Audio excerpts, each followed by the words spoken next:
नाज़रीन, अवामी न्यूज़ में ख़बरुनि जो सिलसिलो जारी है।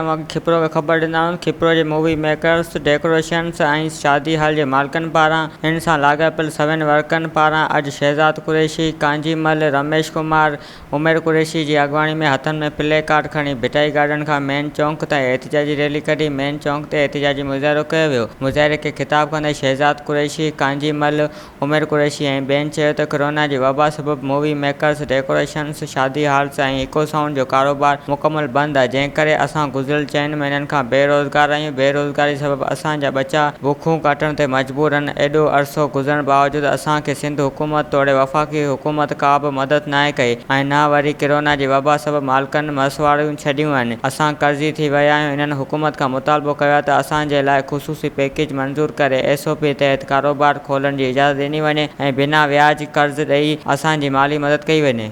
असांजी हुकूमत सां पुरज़ोर अपील आहे त असां जीअं ॿिया जेका सभु कारोबार आस्ते आस्ते खोलिया पिया वञनि SOP जे तहत, त असांखे बि कारोबार खोलण जी इजाज़त ॾिनी वञे। त SOP जे तहत असां कारोबार करण लाइ तयारु आहियूं। असांजा शादी हाल बंदि पिया आहिनि। हीअ जेका पोयां जेका जेको आवाम आहे सभु मज़दूर तबिको आहे। को शादी हालनि में मानी पचाए थो, को शादी हालनि में टेंट लॻाए थो, को गाॾे ते मज़दूरी कंदो, असांजो सामान खणंदो आहे। इन करे शादी हालनि ते पाबंदी हटाई वञे, मूवी वारनि खे इजाज़त ॾिनी वञे, इको साउंड वारनि खे इजाज़त ॾिनी वञे त असांजो जेको कारोबार हले ऐं ॿारनि बच्चनि जी रोज़ी असां कमाए सघूं।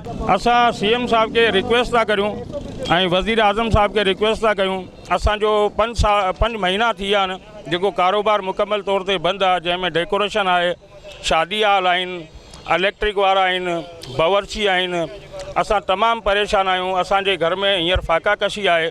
महिरबानी करे असांजो जेको इहो कारोबार खोलियो वञे, जेको तव्हांजे हुकुम जे मुताबिक़ SOPs ते असां अल्हम्दुलिल्लाह अमल बि कंदासीं। वज़ीर आला खे अपील था कयूं त 4 महीननि खां असांजो कारोबार बंदि पियो आहे। मूवी वारा, लाइटिंग वारा, जनरेटर वारा, इको वारा सभु बेरोज़गार आहिनि। महिरबानी करे असांखे मोकल ॾिनी वञे त असांजो कारोबार खोलियो वञे। असांजो मुतालबो आहे सिंध गवर्नमेंट सां त 4 महीने खां जेको असां बेरोज़गारी जे करे बदहाली जी ज़िंदगी गुज़ारे रहिया आहियूं ऐं असांजी सहायता कई वञे ऐं हीअ जेको शादी हाल ते पाबंदी आहे इहो हटाई वञे।